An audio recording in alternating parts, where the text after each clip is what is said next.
Hey guys, Lindsay Sparks here. This is how to tame your dragon on the lead tracker. So the point of the lead tracker is two things.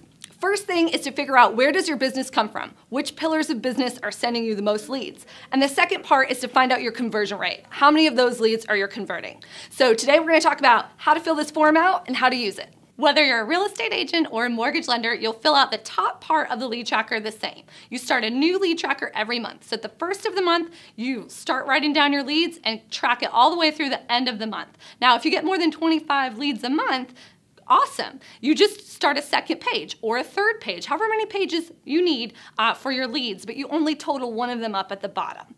All right, so the top part. So you're gonna write the source of the lead, and you'll find a list of the acronyms. If you go to the lead tracker tab, it will tell you what each acronym means. You'll put the source, you'll put PC, PCR, whatever the source is, and then you wanna describe what that source is. So if it is a PC, it's the Smiths, you would put PC the Smiths, or it's a CCR from the Smiths, you would put CCR the Smiths, okay? So that's your source. Result of the call. You will notice that there is not enough room on this form to write this person's whole life story. So the result of the call is just gonna be quick. You either set an appointment for their application, you set a listing appointment, or they don't qualify for a loan, or they are busy until October. Whatever it is, you write the result of the call right there in that spot. You put their phone number, their email, and then you put number of calls. You're putting a hash mark every time you call this person. You wanna keep track of how many times you call each lead. The lucky number around the core is 7. You want to call a lead 7 times before you give up on that lead or consider them just not a good lead. All right, so that's the top part of the form. There's 2 more things on the top. There's a little column to the very left with an asterisk.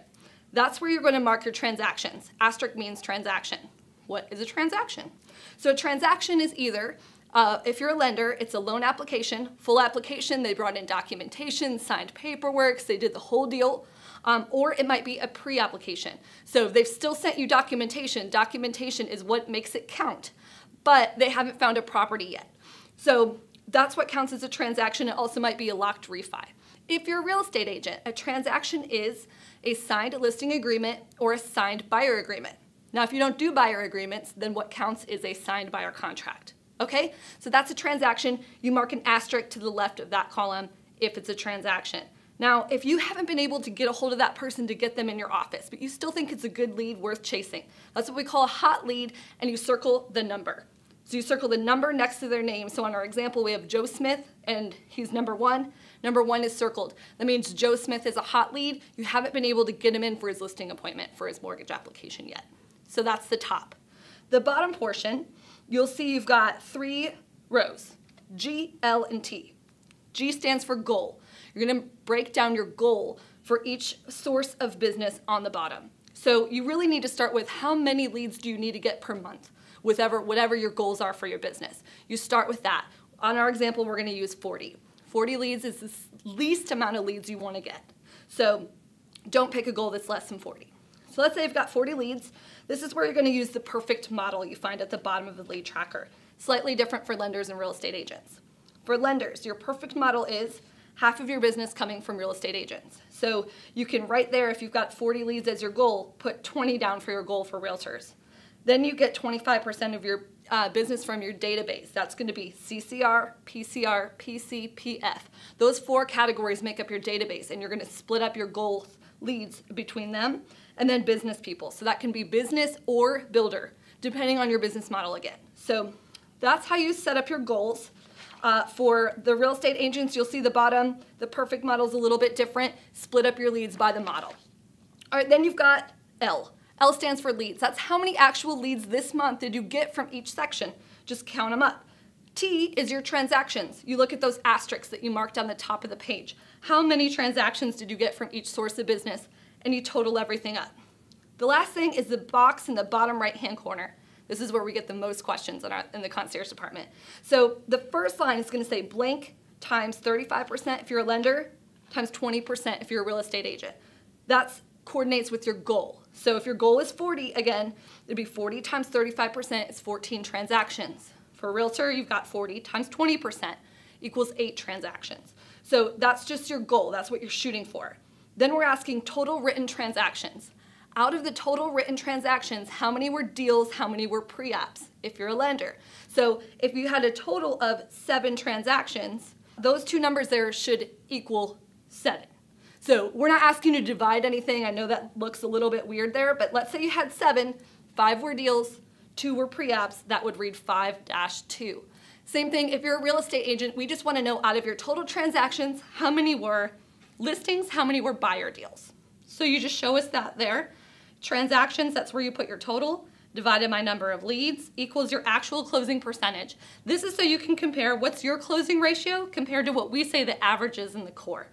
So you can kind of see how you measure up. Where's your business needing help? Do you need to get business from different sources? Do you need to work on your conversion ratio? This form will show you what you need to know and how you can get better. All right, so some common questions that we get about the lead tracker. First, what do the acronyms on the bottom stand for? So I'll run through those for you real quick. CCR is a current client referral. PCR, previous client referral. PC is a previous client. PF is a personal friend. Those 4 make up your database. Then you've got RLTR, which stands for real estate agent. AD, that's an advertisement. That would be website, sign call. Mainly that would be for real estate agents. BUS stands for business people. It's financial planners, CPAs, all that good stuff. And BLDR stands for builder. Another question we get all the time is, do I count a lead once? What happens if I don't get them as a transaction until the next month? Great question. You only count a lead ever one time and a transaction one time. So let's say you get a lead in September, but you don't book them for their application or for their listing appointment until October. They would show up on the top portion of your lead tracker in September as a lead, and then on the bottom portion just as a hash mark or a number as one of your transactions. So it's possible to have no leads in October, but a transaction already, because you counted the lead in September as a lead, they weren't a transaction until October. Same thing when you start to deal with pre-applications and full applications. You count it as a transaction only once. So if you counted them as a pre-app in September and they found a property in October, you do not count them again as a transaction. Okay, because remember the point here is you want to find out the conversion ratio between how many leads do you get and how many do you convert. So once you've converted them one time, you just count them that one time. If you have any additional questions that I didn't cover in this video, go ahead and contact your Level 3 concierge or support@thecoretraining.com. We'll be happy to help you.